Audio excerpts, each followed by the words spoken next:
Hola, ¿qué tal? Muy buenas tardes y bienvenidos a En la Mira. Quien les habla es Nicolás Menacho. Y el día de hoy vamos a empezar, no sin antes agradecer, por supuesto, a la coordinadora republicana, a BHTV, a Vez Cable y a la coordinadora por este espacio que nos brinda, como siempre, para estar informándolos a ustedes todos los días. El día de hoy tenemos de invitado a José Mario Azalde. ¿Cómo te encuentras, José Mario? Un gusto tenerte, como ya te hemos tenido antes en algún momento. Hola Nicolás, como siempre un gusto poder conversar contigo. Todo José bien, Mario felizmente. Él es analista internacional, nos va a ayudar un poco, sobre todo, para entender qué está sucediendo en la coyuntura política internacional, sobre todo en Colombia, ¿no? Que es preocupante, bien lo debes saber tú, por los últimos atentados que han habido hoy día nomás, y de hecho que han saltado a la alarma a raíz del atentado contra Miguel Uribe, ¿no? El precandidato a la presidencia, fuerte opositor también de Petro. José Mario, ¿a qué se debe toda esta situación en Colombia? Primero, creo que es necesario condenar eh, todo acto violento que pretenda convertir la violencia en un medio de eh, intimidación, amedrentamiento en un régimen democrático. Creo que debemos empezar por ahí. Condenar, más allá de las banderas políticas, eh, toda conducta que rompa los acuerdos democráticos, el Estado de Derecho. Creo que lo que ha ocurrido es algo trágico. Eh, Lamento mucho por el pueblo venezolano, lamento mucho por la familia. Eh, Tampoco creo que podamos decir que esto es una continuación de los niveles de violencia que siempre ha tenido Colombia. Si bien es cierto, en Colombia han habido atentados contra políticos, y recordamos el caso de Galán, por ejemplo, ¿no? O el del ministro Bonilla en su momento, producto del narcotráfico. Lo que tenemos hoy es algo tal vez distinto. Eh, es algo que tiene como móvil, y eso es lo que justamente el gobierno en ese momento está explorando, la posibilidad de que sea o un atentado con un móvil político que pretenda desestabilizar el sistema político colombiano o que sea algo relacionado a la criminalidad organizada y se tendría que establecer cuál era el vínculo que se podría establecer entre el candidato y estas organizaciones. De repente, él tenía una propuesta más dura de enfrentar la criminalidad organizada. No lo sé, él milita en el partido del señor Uribe, en la Unión de Centro Democrático. Me parece lamentable además porque se trata de un joven político que seguramente encarna la renovación política en Colombia, joven senador y que ha sufrido este lamentable atentado que todos debemos condenar y que, como te comentaba, indudablemente afecta el proceso político en Colombia, considerando de que ellos tienen elecciones, ¿no? Un escenario muy parecido a lo que ya se vivió en su momento en Ecuador, cuando lamentablemente asesinaron al candidato Villavicencio. No sé si tú te acuerdas. Eh, Claro. Vuelve a ocurrir.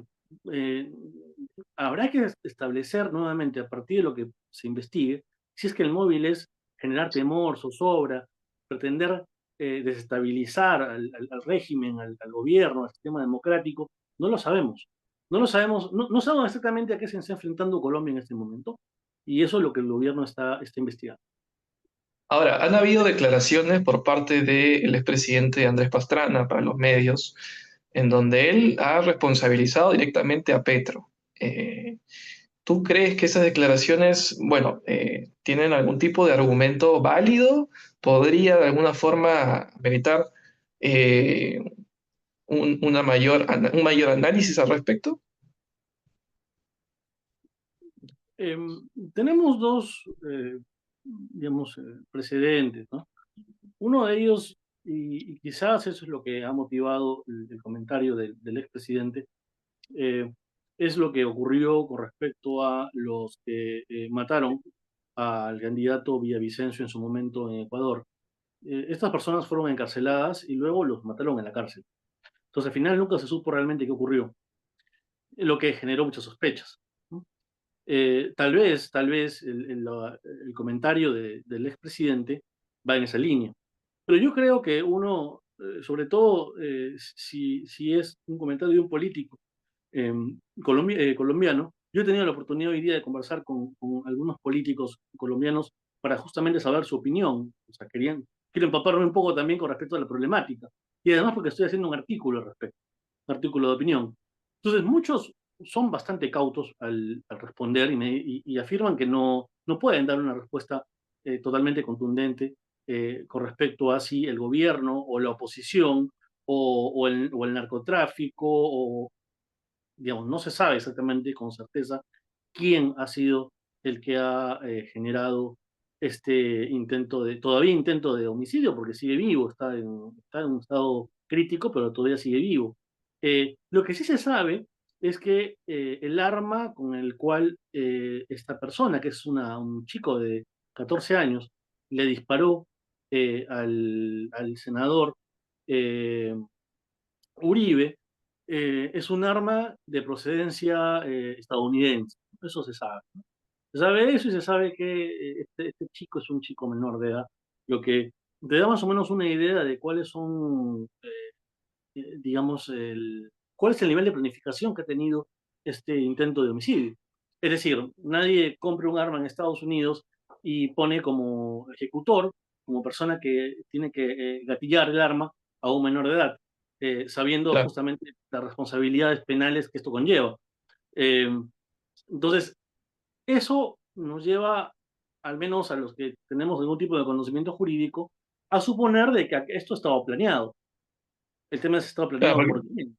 ¿Qué se definitivamente el pretende? muchacho no puede ser juzgado igual, ¿verdad? ¿No? Y eso tendrá que establecerlo las normas colombianas. Es decir, eh, incluso creo que ya ha habido un debate con respecto a la utilización de chicos, ¿no? Como vamos a hablar de chicos que todavía no tienen conciencia de la responsabilidad del acto, o sí lo tienen, pero están totalmente sumergidos en el mundo del AMPE y de la criminalidad. Entonces, es una situación muy compleja, porque los chicos que están sumergidos en el mundo del crimen, yo creo que todavía tienen una posibilidad de cambiar. Justamente son chicos. Pueden todavía cambiar. Los que ya no cambian son los que son más grandes. Yo no, la verdad es que yo con los años que tengo, dudo mucho que la gente cambie, pero cuando son chicos todavía puede darle una oportunidad. La verdad es que yo no sabría en este caso conocer los entretelones acerca del perfil de esta persona. Lo único que sabemos es que es una persona de 14 años y que el arma ha sido comprada en Estados Unidos, ¿no? Em, Ahora, esto, como te comentaba, se da en un contexto electoral, ¿no? Mm. Em, Tal vez tendríamos que pensar un poco en eh, quién podría resultar beneficiado de esta acción, ¿no? Em, yo creo que, es más, podría apostarlo. Yo creo que si el señor Uribe, el senador, que no ha sufrido el atentado, sobrevive y sobrevive lúcidamente, es muy probable que esta persona tenga un lugar preponderante en las próximas elecciones. Quizás incluso gane. Eso estoy Mm. completamente seguro. Y esto te lo comparto. Gentes políticos colombianos que no necesariamente son del partido del Centro Democrático del señor Uribe, de Álvaro Uribe, ¿no? De donde pertenece el otro Uribe, el Uribe que ha sido, al que se ha intentado asesinar. Ellos me dicen que si el señor Uribe, senador, sale del hospital en condiciones como para poder asumir un cargo público, podría ser la presidencia de la República, ellos votarían por él. Porque eso se trata ya no de una cuestión de partidismos, esto se trata de una cuestión de, oye, es- eh, vamos a votar porque la forma de resolver los conflictos es a través del voto y de la convivencia pacífica y no a través de las armas. Entonces, Claro. como que yo entiendo que la mayoría de los partidos políticos han cerrado filas en torno a la figura del señor Uribe, más allá de los partidismos, ¿no? Eh, no sé si esa es la actitud más bien del gobierno. Creo que no. Creo que el gobierno más bien está en este momento centrado en una investigación policial para averiguar los móviles que generaron este acto, ¿no? A nivel político, creo que el presidente actual de Colombia, el señor Petro, tiene una posición bastante clara y es impulsar este plebiscito, ¿no? Para hacer algunos cambios que posiblemente terminen beneficiando a su coalición política, el pacto histórico.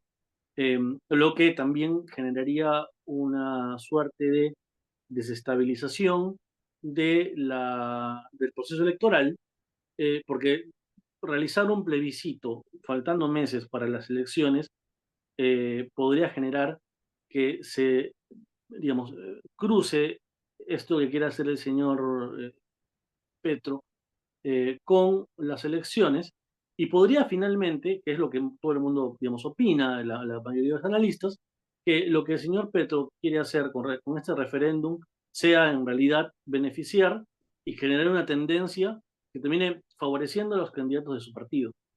Candidatos de su partido que también, digamos, no tienen un perfil hasta el día de hoy que descolle. Al parecer todavía no hay candidato del partido del señor Petro que tenga la altura y el liderazgo para poder sucederlo. Esa es la realidad de lo que viene a ser el pacto histórico, ¿no? Veremos qué sucede la próxima semana.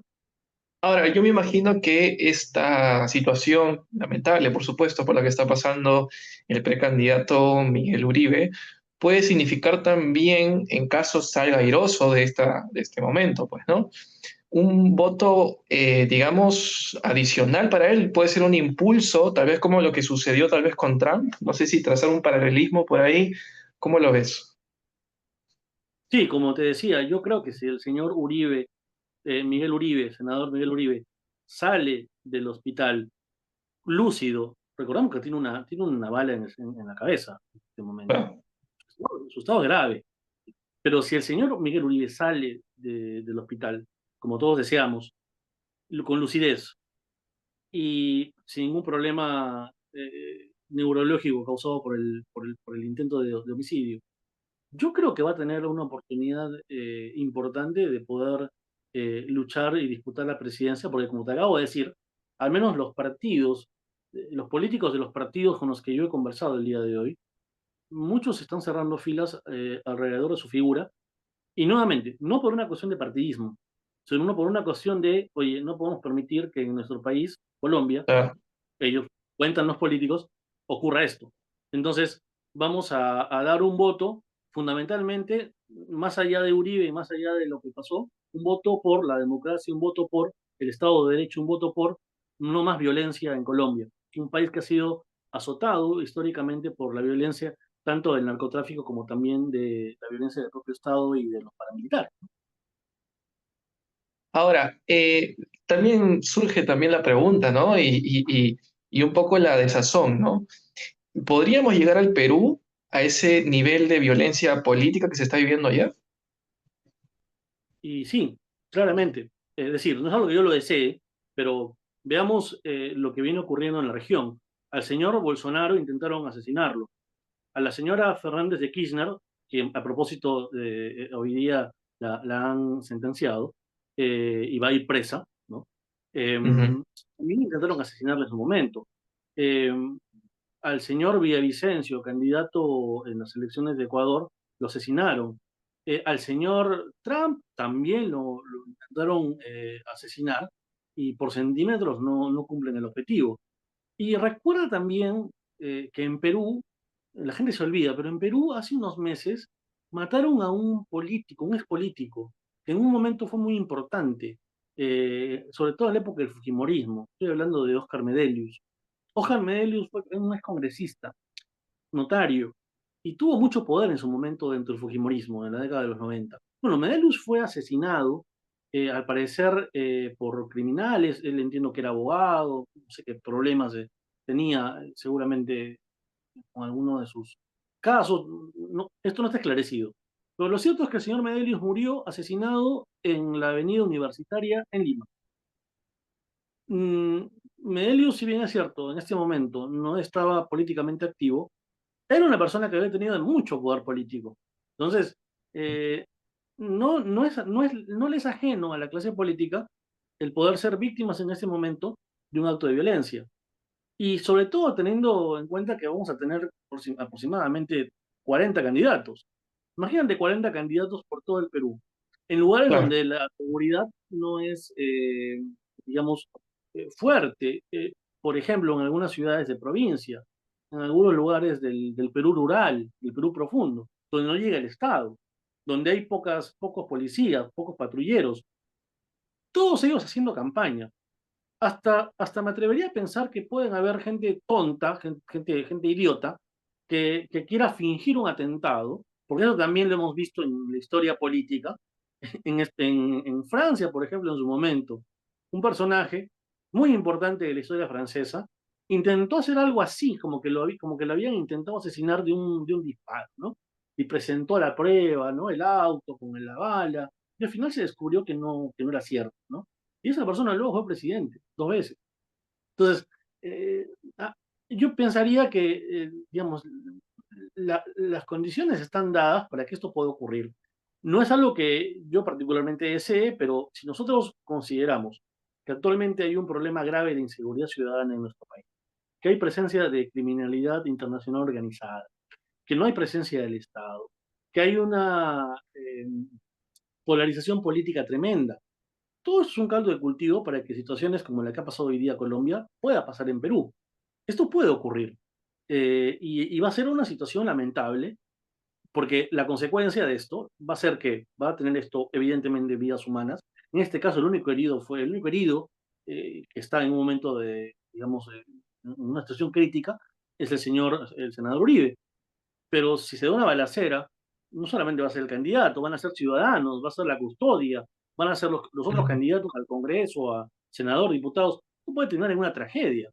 Por tanto, tenemos que estar atentos. Tenemos que estar atentos a que esto no ocurra, porque si esto ocurre, y yo sé, estoy convencido de que hay grupos interesados en, al menos en Perú, en deslegitimar el próximo proceso electoral. Es decir, quieren enturbiar el proceso y también los resultados. Y esto se va a ver justamente a través de estas acciones.